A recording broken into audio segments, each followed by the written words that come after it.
La entrevista del Telematutino 11, gente importante, a tratar temas importantes, nos acompaña el doctor Eduardo Jorge Prats, abogado, experto en temas constitucionales, académico, autor de una cantidad de libros que son referentes en esa área y en las universidades.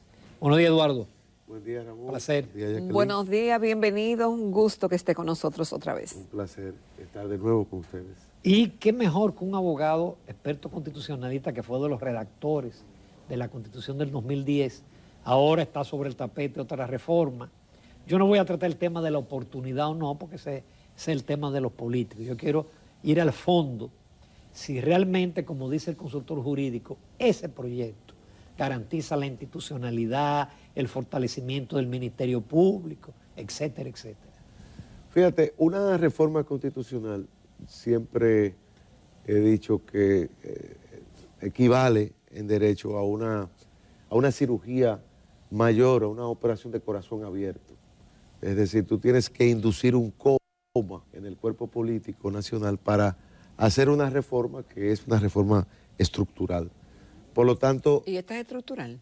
Bueno, toda reforma constitucional es una reforma estructural. La pregunta es, ¿el paciente requiere una cirugía mayor? Una intervención, exactamente. ¿Requiere una intervención de ese tamaño? Porque se habla, por ejemplo, de fortalecimiento de la independencia del Ministerio Público. Eso se puede lograr con ajustes en la propia ley, en el propio estatuto del Ministerio Público. Sin reforma. Sin necesidad de una reforma constitucional.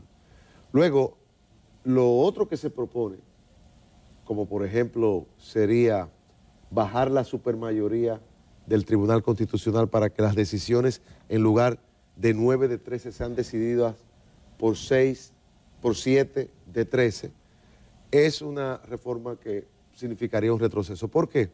Porque las decisiones de mayoría simple, como en Estados Unidos 5-4, son decisiones muy divisivas, incluso en sociedades constitucionalmente consolidadas. Imagínate aquí decidiendo por una simple mayoría toda la suspicacia que eso levantaría. Sí. Por lo menos esas decisiones 9-4 tienen un plus de legitimidad. Pero algo más, se quiere poner una presidencia rotatoria al interior del Tribunal Constitucional. Eso a lo que va a conducir necesariamente a un proselitismo político. Y lo que es peor, se va a poner que el Consejo Nacional de la Magistratura sea que juzgue a los miembros del Tribunal Constitucional y de la Suprema Corte de Justicia, lo que ahora es la competencia de las cámaras legislativas en un juicio político. Entonces, tú no vas a tener un poder judicial o un poder jurisdiccional más independiente, porque ahora esos jueces van a depender directamente de quienes los designan, en este caso, del Consejo Nacional de la Magistratura.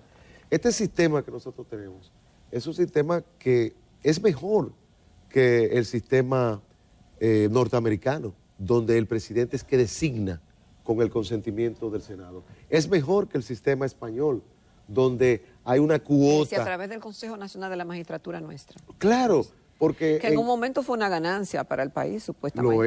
Lo es, porque definitivamente ahí está presente la mayoría política, que es el pueblo dominicano que eligió la mayoría del PRM y del presidente Abinader. Está representada ahí. Está la segunda mayoría, que hubo una discusión sobre quién la representaba, pero se zanjó políticamente en cuanto que la segunda mayoría en el Senado, por lo menos, corresponde a la fuerza del pueblo. Están todas las fuerzas políticas representadas en el Consejo Nacional de Magistratura. Y si hay una inclinación hacia una parte, es en este caso a la mayoría política electoral de las últimas elecciones. Y eso le da oportunidad al presidente Abinader, que ha proclamado que está comprometido con el fortalecimiento del Ministerio Público, con la independencia del Poder Judicial, de dejar su impronta. Fíjense, el presidente Abinader ha designado los miembros del Tribunal Superior Electoral, ha designado 4 jueces en el Tribunal Constitucional, va a designar... La Cámara de Cuentas. En su Consejo Nacional de la Magistratura, la Cámara de Cuentas, pero va a designar 5 jueces a través del Consejo de la Magistratura. Yo digo, ¿por qué el presidente Abinader, que recibió un mandato electoral, por qué él va a renunciar a la posibilidad de, mediante su presidencia del Consejo y el concierto de los demás partidos, a dejar su impronta en este caso por una justicia independiente. Él puede designar en diciembre del año que viene, mediante su voto del Consejo Nacional de Magistratura, 5 magistrados que tengan esa idoneidad profesional y moral y esas dotes de independencia que el presidente siempre ha reclamado. Ahora, Eduardo, generalmente cuando se ha estado hablando de esta posibilidad de reforma constitucional, se ha centrado en el hecho de garantizar a futuro la independencia del Ministerio Público, de que militantes de partidos políticos, de comités importantes, no estén al frente del Ministerio Público. Pero el detalle de lo que significaría, por ejemplo, los cambios en el Tribunal Constitucional y en el Consejo Nacional de la Magistratura, de eso se ha hablado poco. ¿Qué motivaría eso? No, realmente, es decir, mira, había es decir, era una queja, una necesidad, se había planteado antes esas decisiones en el Tribunal Constitucional y la rotación de la presidencia y todos esos detalles que tú has mencionado. Mira, realmente eso era un ruido después de la creación del Tribunal Constitucional. No, realmente la reforma constitucional de 2010 fue una reforma integral y fue una reforma pactada. Hubo un consenso político de todas las fuerzas políticas, no fue una reforma impuesta. Hubo un consenso social porque aquí se celebraron consultas populares y hubo un consenso técnico que se manifestó en un acuerdo nacional. Y eso es lo que falta aquí, porque precisamente es que no se ha demostrado la necesidad de esta reforma. Pero algo más, Jacqueline, lo peligroso de esto es que según la mayoría de la doctrina y la jurisprudencia constitucional dominicana, con la cual yo no simpatizo, es decir, yo estoy en minoría, considera que una vez se reúna la Asamblea Nacional Revisora, ella es libre y soberana para decidir sobre cualquier punto. Sobre cualquier punto, es decir, que no es solamente, como se ha dicho, no, eso está cerrado a la propuesta del Ejecutivo. No, y el propio consultor jurídico, en el día de ayer, el doctor Antoliano Peralta decía que ahí en la Asamblea Revisora se puede plantear todo.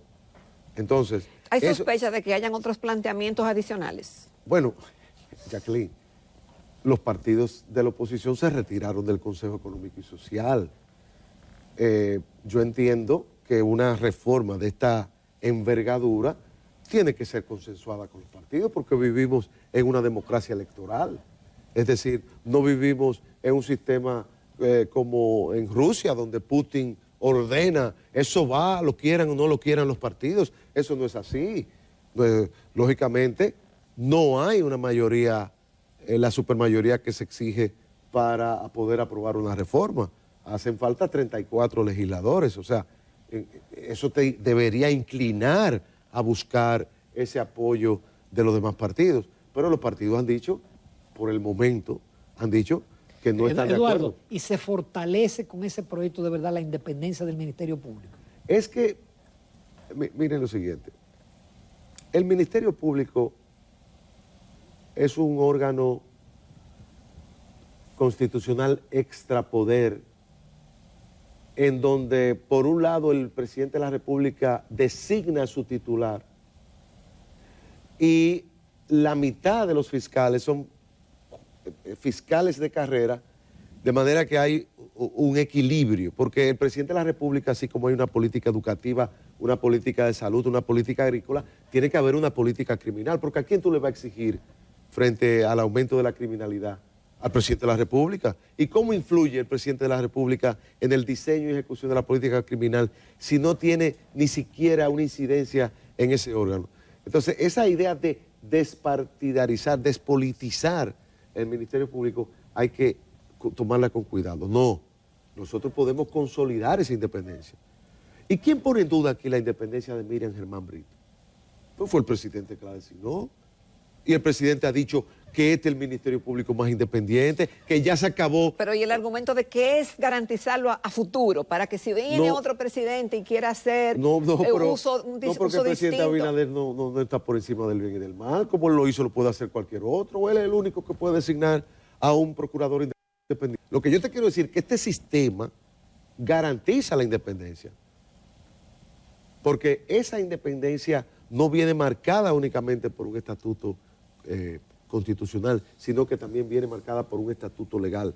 y es posible diseñar legislativamente mandatos más largos de las autoridades del Ministerio Público. Es decir, tú puedes configurarlo legislativamente. ¿Y cómo se haría eso? Decir, que sea inamovible por un tiempo. Puede consolidarlo, puede hacerlo inamovible por un tiempo.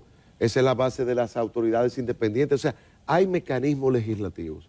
Ahora, yo no creo que ningún problema nacional importante pasa ahora por la modificación constitucional. Es más, eso es lo que crea una crispación. A la crispación natural, fruto de la crisis económica pospandémica, que es global, se suma entonces una crispación popular, social, por algo que no es necesario. Porque si tú estás bien, ¿por qué tú te vas a operar? ¿Por qué te van a hacer una operación de corazón abierto si tú te sientes bien? Si tomándote una aspirina se te quita el dolor de cabeza, si pasándote bálsamo Bengué se te va el dolor, ¿para qué te vas a abrir? O sea, tú tienes que justificar. Y esa tarea de convencimiento no se ha hecho. Pero tú tienes que comenzar principalmente por los partidos. Pues los partidos están ahí. Esto es una democracia electoral. Los partidos forman parte del proceso de toma de decisiones. O sea, yo creo que aquí hay digamos, si esta reforma no tiene ese triple consenso técnico, político y social, va a haber un déficit de legitimidad. Va a haber un déficit de legitimidad. Y yo tengo que ver los argumentos a favor de esta reforma.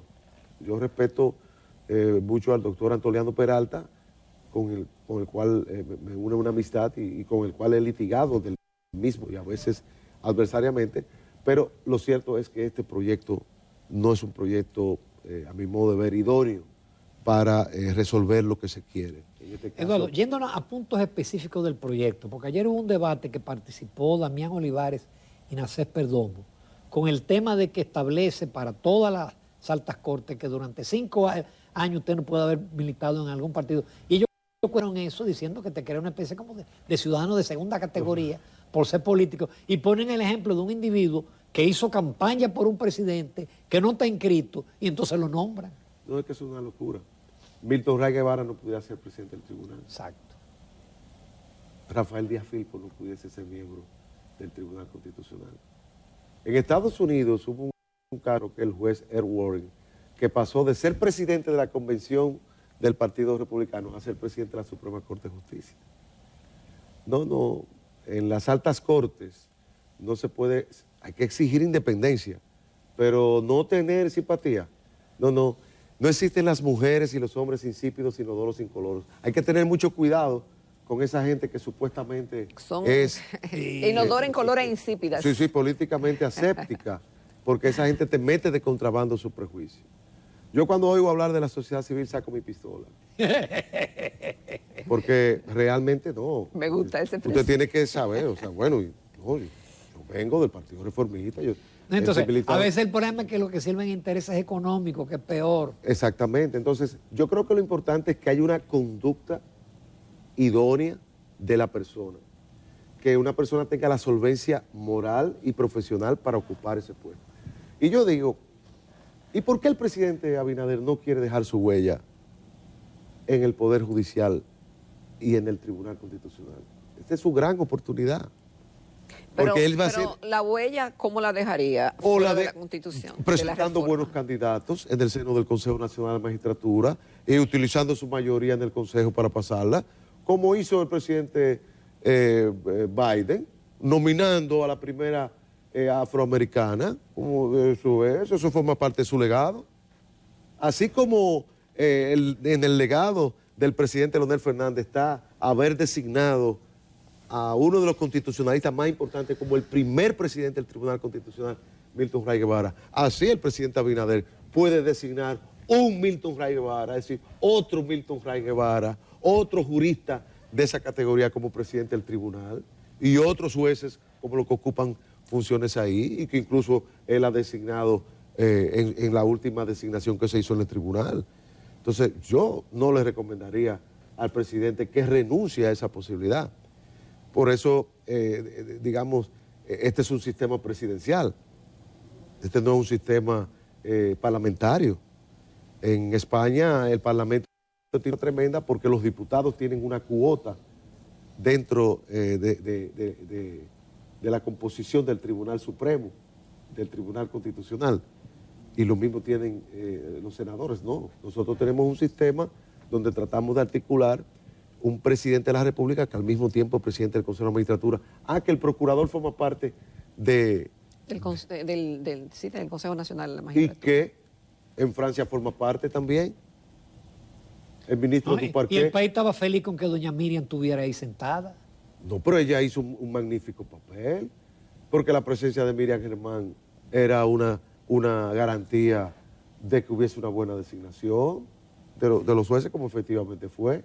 Entonces, yo pienso que no, yo pienso que debemos concentrarnos en los problemas fundamentales. ¿Cuáles son los problemas? Fortalecer el Ministerio Público. Hay que darle recursos humanos y materiales a la Procuradora para que ella pueda ejecutar su labor. Ustedes saben que el presupuesto que tiene actualmente el Ministerio Público es el más bajo de su historia, en términos absolutos y en términos relativos. Ha habido una disminución. Entonces, donde ponemos la palabra... No, hay una disminución efectiva. Por eso, donde tú pones la palabra, tiene que poner recursos. Ahora mismo, una de las grandes quejas son los abusos policiales. Se acaba de ordenar una investigación. Vamos a hacer una pausa, porque ese es el próximo tema. Con tu permiso, Eduardo, brillante esta primera parte. Volvemos en unos minutos. Continuamos en Telematutino 11. Esta mañana estamos honrados con la participación del licenciado Eduardo Jorge Prats. Doctor. Experto, sí. Licenciado. No he terminado el doctorado. Experto en temas constitucionales, académico y escritor.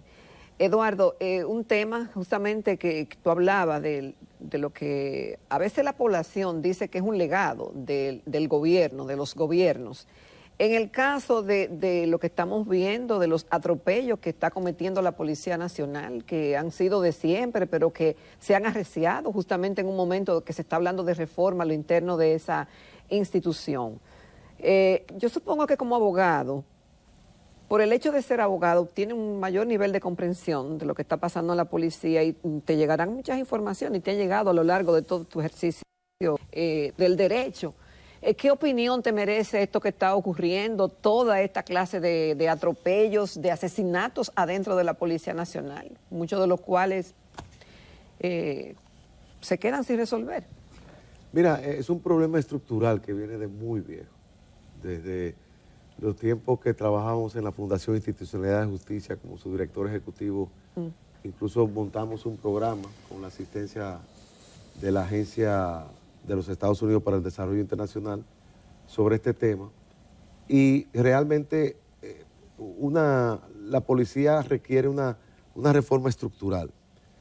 Un país se mide por cómo paga a sus policías, a sus bomberos y a sus fiscales. Y realmente nosotros hemos apostado a una policía supernumeraria cuando quizás deberíamos ir hacia una policía menos numerosa, pero donde tengamos ingresando los mejores bachilleres. Pero que están en manos de particulares también, Eduardo, una gran parte de la matrícula. Pero precisamente es que se requiere una reforma, no depende de la voluntad de un jefe de la policía, es que debe haber todo un esfuerzo, así como en su momento se hizo para la reforma del sistema judicial a partir de 1994. Se comenzó ese proceso, se siguió en 2010 y todavía estamos hablando de la consolidación. Hay que asumir esa reforma policial. No es una cuestión que puede ser ni siquiera impuesta por una autoridad. Tiene que haber un gran concierto nacional para lograr eso. Pero hay que desbaratar la policía para eso, Eduardo. Hay que rehacerla. Hay que rehacerlo.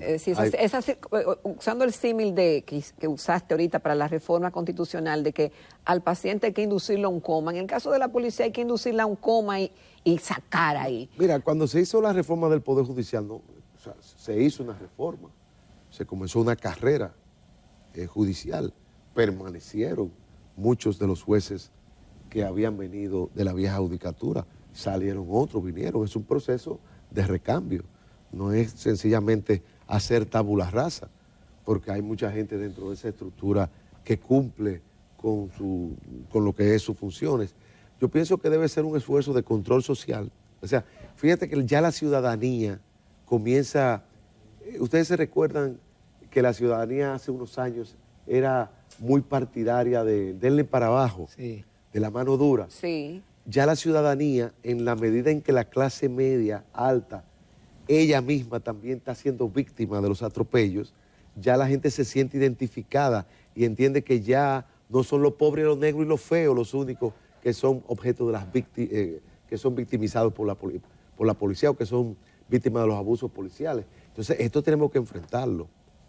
Esto tenemos que enfrentarlo de modo conjunto. Yo creo que el presidente Abinader puede jugar un rol fundamental propiciando ese diálogo, que es lo que yo creo que se busca, para encaminar un proceso de reforma que no es de un día para otro. Pero, y el trabajo que hizo toda una comisión y las recomendaciones y todo ese tipo de cosas que aparentemente no se han puesto en ejecución. Hay que ver el fruto de ese trabajo y lo que se puede implementar de ahí y hacer las reformas que se tengan que hacer. Esa también es una reforma que cuesta dinero, porque ese es el tema, es decir, invertir en la seguridad ciudadana es cuestión de recursos. Entonces nosotros no podemos, como decía Jacqueline, pretender tener una policía que está, por ejemplo, sirviendo a personas privadas, lo cual ha disminuido bastante. Es decir, tenemos que tener una policía de calidad. En su momento, cuando se creó AMET, Fue bueno, funcionó. AMET fue muy bueno. ¿Y en qué consistía? Eran los mejores bachilleres, Sí. eran debidamente entrenados y mejoró sustancialmente el ordenamiento. Luego hubo un retroceso. Completamente. Entonces yo creo que se puede apostar a hacer eso de modo concertado. Ahora, Eduardo, el enunciado, el anuncio que hace el ministro de Interior de que promete el gobierno evitar esos atropellos, ¿tú piensas que por decirlo un funcionario dice eso no va a ocurrir, eso no va a ocurrir? Es algo estructural, no es episódico, es un modo de accionar, no es culpa solo de esta administración, No. es algo que se arrastra. Lógicamente en política eso tiene un costo político y se juega mucho a hacer un uso político de esos abusos policiales. Nosotros tenemos que enfrentar esto. La sociedad civil durante mucho tiempo ha reclamado contra la mano dura y al mismo tiempo ha reclamado contra los abusos policiales. Yo creo que hay que trabajar para que haya aplicación de la justicia, pero para que haya respeto de las garantías. Y yo pienso que de eso es que se trata. Ya la ciudadanía está más despierta, las redes sociales, ya todo el mundo graba los atropellos, los videos, somos una ciudad vigilada, ya esas cosas no pueden pasar de modo inadvertido. Entonces ya tenemos que tomar el toro por los cuernos. Eduardo, yo quiero aprovechar los últimos minutos para aprovechar el constitucionalista para que hablemos de la ley de extinción del dominio, que se ha hablado tanto hasta el presidente el 27 de febrero. ¿Cuál es la opinión de Eduardo Jorge Prat de esa ley? Mira, nosotros en la firma presentamos los abogados de la firma presentaron un documento con observaciones, que yo en su momento se lo voy a hacer llegar. Fue publicado, está en la página web de la firma. Yo creo que esta ley hay que aprobarla, pero tiene que ser una ley que garantice a todos. Es decir, porque hay un principio básico que es la presunción de inocencia. Y no es posible pasar a tomar la propiedad de las personas sin que en un juicio previamente se haya demostrado la culpabilidad definitiva e irrevocablemente de una persona. Ese, digamos, que es el punto nodal y fundamental, porque eso se presta a muchos abusos. Se presta a muchos abusos en sociedades de institucionalidad precaria. La nuestra es una sociedad de institucionalidad precaria. Es una sociedad caminando para fortalecer su institucionalidad. Nosotros estamos caminando, nosotros somos más institucionales que hace 40 años. Tenemos una mejor justicia que hace 40 años. Tenemos una mejor policía que hace 40 años. Pero el pueblo dominicano quiere más. Pero las leyes se hacen tomando en cuenta que los hombres y las mujeres no somos ni ángeles ni demonios, sino que tenemos virtudes y defectos. Pero las leyes no pueden ser hechas partiendo de que los fiscales son santos, de que los jueces son santos. Esa ley hay que hacerle unos ajustes que son importantes. Y no se puede jugar con eso de que el que no quiere que se apruebe la ley de extinción de dominio es porque está a favor de la corrupción. Ya está bueno de chantaje. Ya está bueno de chantaje. Y vísteme despacio que voy de pronto. Hambre que espera altura no es hambre. El que espera lo mucho espera lo poco. O sea, vamos a tomar esa ley y hacerle esos ajustes. Yo le voy a hacer llegar ese conjunto de observaciones que hicieron los abogados de la firma y que básicamente ahí está todo. Y lo han hecho también otros abogados. Es decir, hay prácticamente un consenso técnico de cuáles son los ajustes que hay que hacerle a esa ley. Que es muy importante que se haga para golpear en la parte del cuerpo que más duele en cualquier delincuente económico, que es el bolsillo. Pero respetando las garantías y luego que se haya probado la culpabilidad de esa persona. Perfecto. Fantástico. Como siempre, una cátedra. Gracias, Eduardo, por aceptar Gracias por nuestra ese invitación. café y esa agua tan buena. Ay. Mira, yo prometo. Miren, señores, Yo prometo la Esto- próxima vez. No, pero yo creo que ustedes forman parte de una fuerza de tortura. Muchas gracias. Gracias, Eduardo. Magnífico. Magnífico. Gracias, Eduardo. Nos vamos a comerciales, amables televidentes. Retornamos con la recta final del Telematutinos